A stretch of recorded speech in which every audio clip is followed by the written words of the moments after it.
Bienvenidos y bienvenidas a nuestro podcast sobre el ODS 8, Trabajo Decente y Economía Sostenible. El tema de que vamos a tratar va a ser en relación a los sindicatos y para ello tenemos a Javier, que es secretario general de UGT, que va a ser nuestro invitado hoy para conocer todo el tema de los derechos laborales y las condiciones de cara al fomento del empleo juvenil. Buenos días, Javier. Buenos días, un placer teneros aquí. Bueno, si quieres contarnos un poco de tu figura dentro del sindicato, qué es el sindicato, darnos un poco de introducción. Bueno, uno de los grandes problemas que tenemos es que los sindicatos son muy desconocidos para la sociedad española, ¿no? Porque no se estudian y porque los logros que se consiguen sindicalmente no se cuentan. Hay muchos entes económicos que no les interesa contar los logros sindicales y por lo tanto nunca vais a leer en un libro de texto, salvo cuestiones muy puntuales, que es un sindicato qué hace y para qué está, ¿no? La labor sindical está reconocida en la Constitución. No obstante, la UGT Asturias, la UGT Nacional, es el segundo sindicato más longevo de Europa, ¿no? Nos fundamos en el año 1888, o sea que imaginaros, llevamos 135 años. Funcionamos en la época de la monarquía que había en aquel año, pasamos por la Primera República, por la dictadura, la Segunda República antes de la dictadura y posteriormente por la democracia. Y ya los sindicatos se legalizaron en el año 1977, ¿no? Luego hay una Constitución del 78 que ahí ya reconoce la función sindical. Pero sigue faltando un reglamento en este país, un reglamento que desarrolle la labor constitucional que se otorga a los sindicatos, para que la gente, a través de ese reglamento, a través de esa ley, sepa lo que somos, lo que hacemos, dónde estamos y cómo hacemos el trabajo. Bueno, hay que partir de la base de que los sindicatos representan a todos los trabajadores, y a la sociedad en su conjunto. Y todo lo que negociamos, lo negociamos para todos los trabajadores. Cuando negociamos un convenio colectivo, que sabéis que es ley después del Estatuto de los Trabajadores, el convenio colectivo es ley, repercute en todos los trabajadores, estén o no estén afiliados a un sindicato. Y por lo tanto, pues hacemos una labor social para todo el mundo que muchas veces ni es reconocida, ni valorada socialmente, desde luego no reconocida económicamente, y que además pues, lo hacemos con pocos recursos y muchas veces incluso con una imagen negativa que existe en la sociedad por parte de los órganos de representación, donde están los partidos políticos y también los sindicatos, pues gozan de esa imagen fuera de las empresas, porque las empresas no, pero fuera de las empresas gozan de esa imagen que es negativa y bueno, hay muchos dichos y muchos comentarios sobre los sindicatos, en fin, que nos llaman de todo, ¿no? Eso es lo que es la UGT, os digo, 135 años de historia.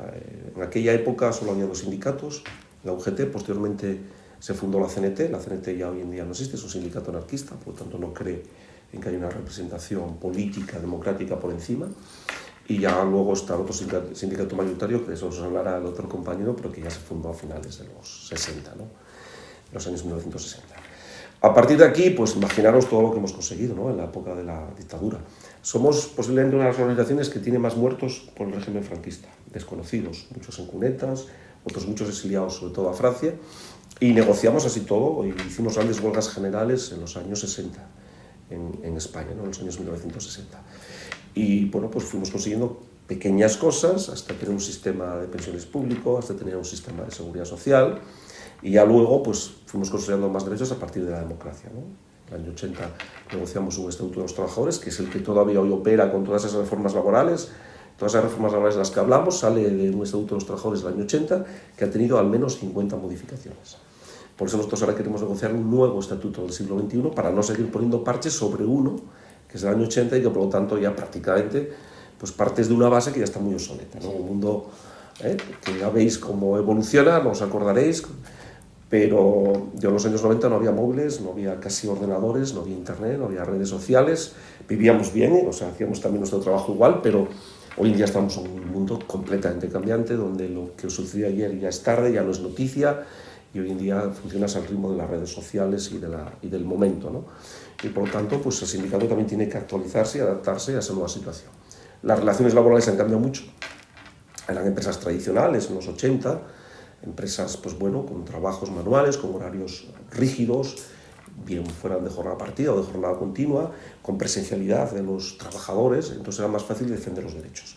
Hoy en día hay muchas empresas de servicios avanzados donde ya no hay horarios tan rígidos, donde hay mucho teletrabajo, mucho trabajo individual, donde el empresario abusa un poco de esas relaciones individuales, porque al no estar todos en el mismo centro de trabajo físicamente ubicados, pues haces que sea más difícil defender los derechos, y por lo tanto hoy nos encontramos con abusos que tienen que ver con la desconexión digital, de que uno parece que tiene que estar al teléfono para su empresa los 7 días de la semana, la racionalización de horarios, cuando uno no está en el centro y suena la señal para entrar y suena la señal para salir, pues tú estás trabajando por tu cuenta, a lo mejor fuera del trabajo, y estás trabajando pues a cualquier hora prácticamente.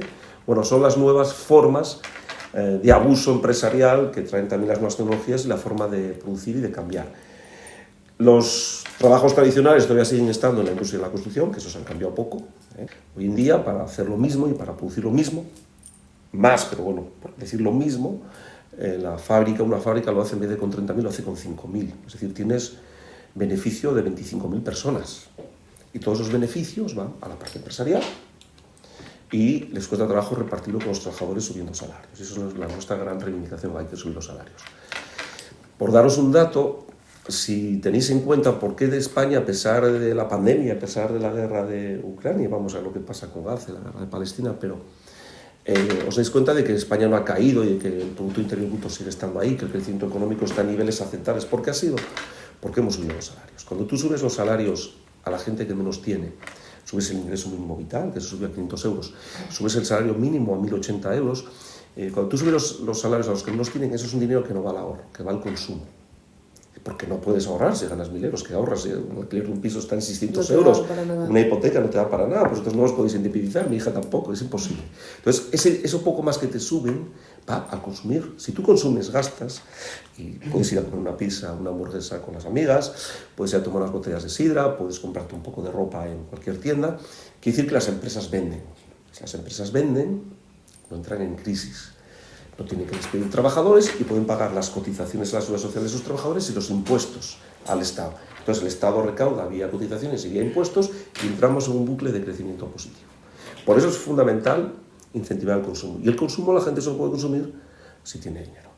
Y sobre todo los salarios más bajos, porque bueno, si son salarios muy altos, pues la gente a lo mejor puede ahorrar, ¿no? Es decir, yo tengo bastante, lo meto al ahorro, ¿no? Pero prácticamente ahora mismo muchísimas familias pues tienen dificultades y dentro de esos colectivos perjudicados estáis los jóvenes. Claro, queríamos preguntarte, el tema de la juventud, ahora mismo para nosotros enfrentarnos al mercado laboral pues es complicado, se nos plantea un panorama que, por así decirlo, asusta un poco, sobre todo por el desconocimiento que tenemos, porque no se nos informa sobre los convenios colectivos, la poca información sobre laboral que se nos da es escasa, es cómo tener tu currículum vitae actualizado, cómo tener un perfil competencial, pero de verdad no nos pintan un panorama realista, que es lo que queremos nosotros también deciros a vosotros, en plan, vosotros qué haríais por la juventud o qué estáis haciendo actualmente de medidas para pintaros un panorama no idílico, pero sí que nos quiten ese miedo de decir a lo que nos vamos a enfrentar de cara al futuro. Bueno, yo siempre os lanzaré, he dado unas cuantas charlas en la universidad y siempre lanzo lo mismo a los alumnos de la universidad, siempre un mensaje positivo. Eso no quiere decir que para llegar ahí se está pasando por muchas dificultades, sobre todo la gente joven. No voy a dar nombres de empresas. La realidad laboral que tenemos, a pesar de que hemos sacado y hemos negociado una reforma laboral que quita los contratos temporales, es que todavía no hay, abusan sobre todo la juventud, no hay una visión de futuro, de familia, de un proyecto de vida, todavía no lo tenéis, lo estáis forjando ahora, pero no lo tenéis. Bueno, hay gente joven más madura que sí, otros que vais forjando, ¿no? Ahora lo que queréis ser en la vida, lo que queréis hacer y qué familia queréis tener o cómo queréis plantearos vuestro futuro, ¿no?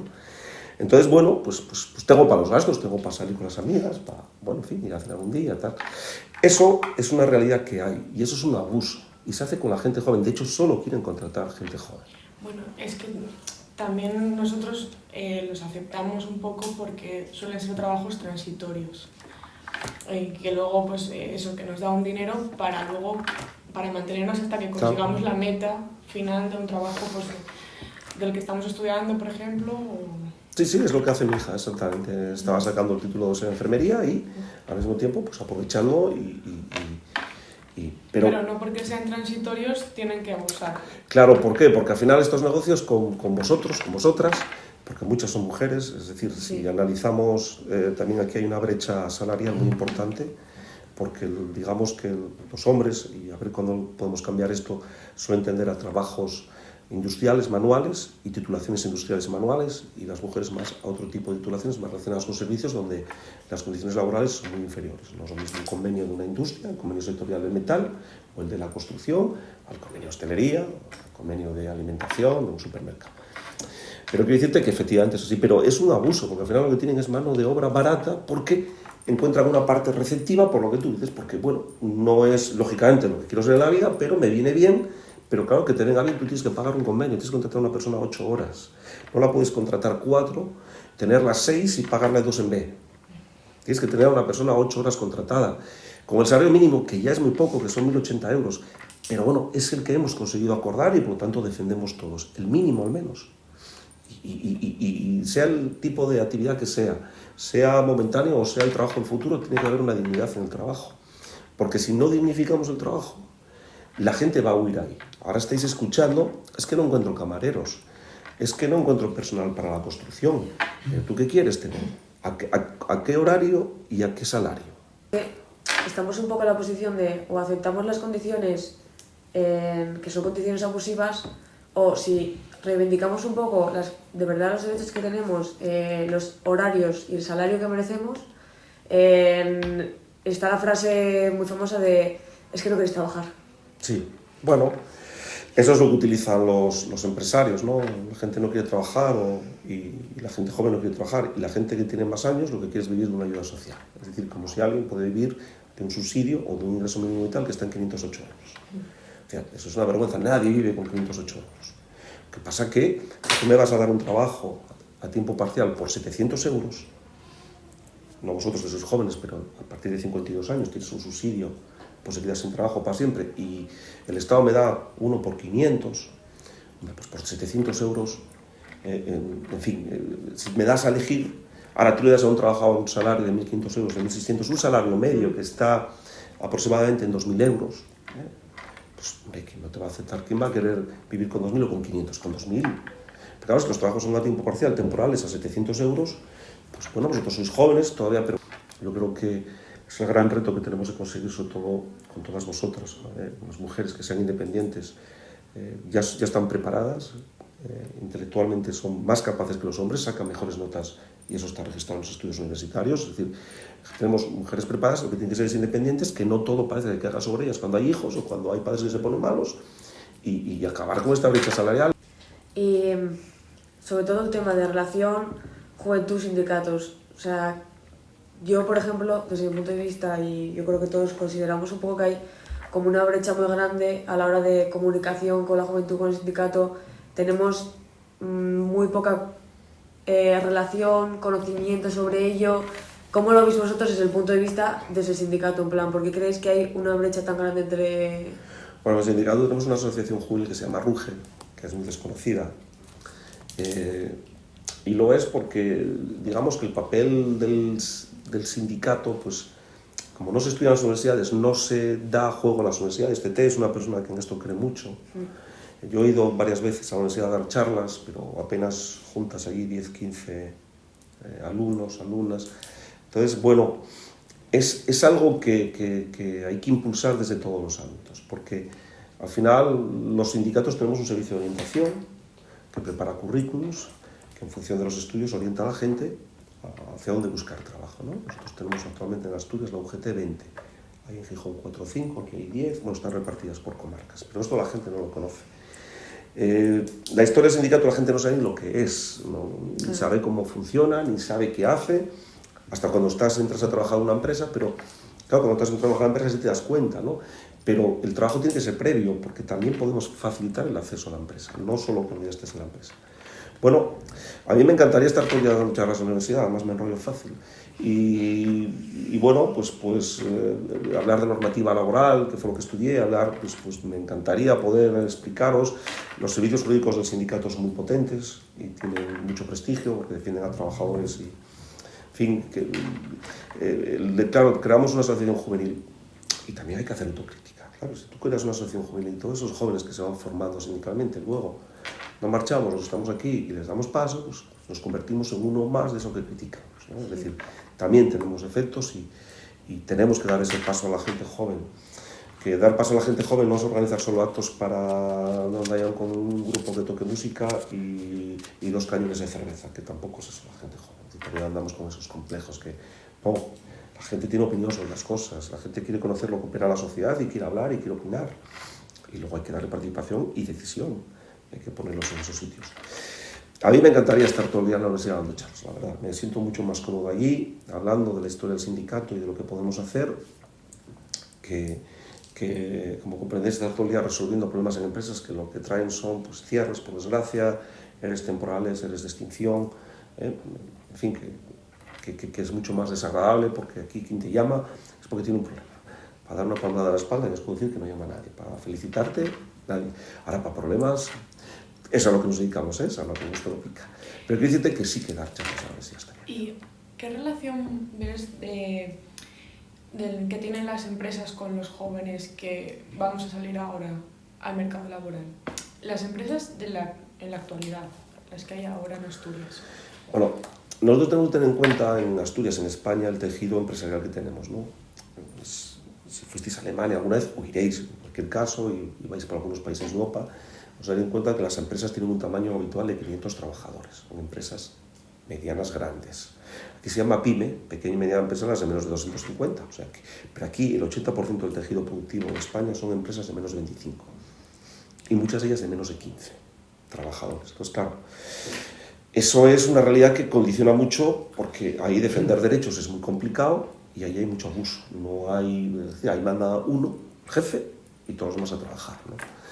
Entonces, bueno, es complicado, ¿no? Yo creo que hay asociaciones empresariales, nosotros nos relacionamos con ellas están con nosotros en el diálogo social, acordamos, negociamos con ellas, pero luego hay que llegar al día a día de la empresa, de cada una de las empresas y la realidad que tiene.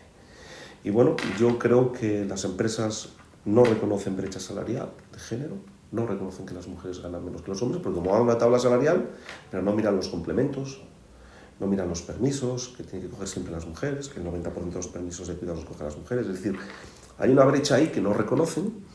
Y luego, pues la gente joven lo que quieren es que a su empresa llegue una persona joven, que quiera ganar poco y muy preparada. A mí me decía un día un representante de una asociación empresarial, me ponía a mí de ejemplo, para que veas lo que me pasó en mi empresa. Bueno, está en Gijón, la empresa ubicada. Fui porque tengo un proyecto de 2 meses y necesito 20 soldadores que van a soldar en MAG, MIG, TIG, con electromotor. Y fui y que no hay. Dije, a ver si me aclaro, tú quieres ir a la oficina del paro, a encontrarte 20 tíos ahí súper formados de la leche, esperando a que tú los llames para darles un trabajo de 2 meses, para luego volver a mandarlos allí. Digo, pues si esa es la mentalidad, estamos, ¿no? Tú forma a un tío, llévalo a hacer prácticas de tu empresa, que se especialice en las máquinas que cambian de unas empresas a otras o que tengas la titulación, llévalo ahí y dale una continuidad.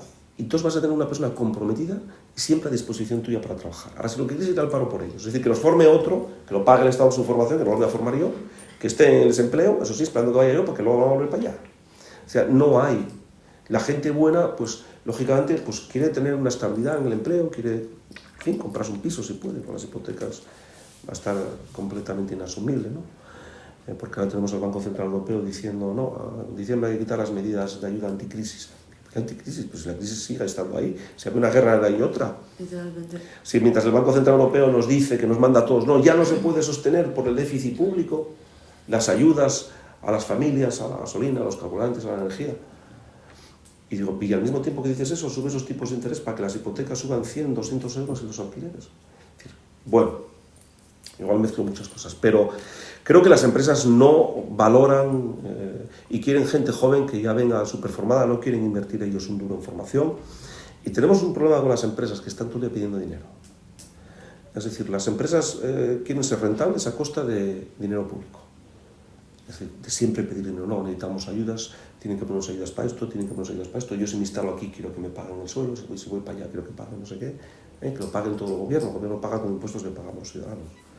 Entonces yo creo que tienen que cambiar la visión y tienen que apostar por la nueva ley de formación profesional dual, que ya sabéis que salió, que no se está aplicando, porque no hay empresas comprometidas a coger algunos en formación profesional dual. Si necesitas profesionales fórmalos, la formación se va a dar, teórica se va a dar en un instituto, en una escuela de formación profesional, pero la práctica se va a dar en tu empresa, pero luego lo contratas y lo aprovechas. Que además tienes un tío súper preparado que sabe trabajar en tu empresa porque estuvo haciendo las prácticas ahí. ¿Qué más quieres? Bueno, no sé si queréis comentar algún tema más, doy cierre ya. Vale. Como último, ¿qué mensaje o consejo quieres lanzarle a la gente joven, a la gente joven universitaria concretamente?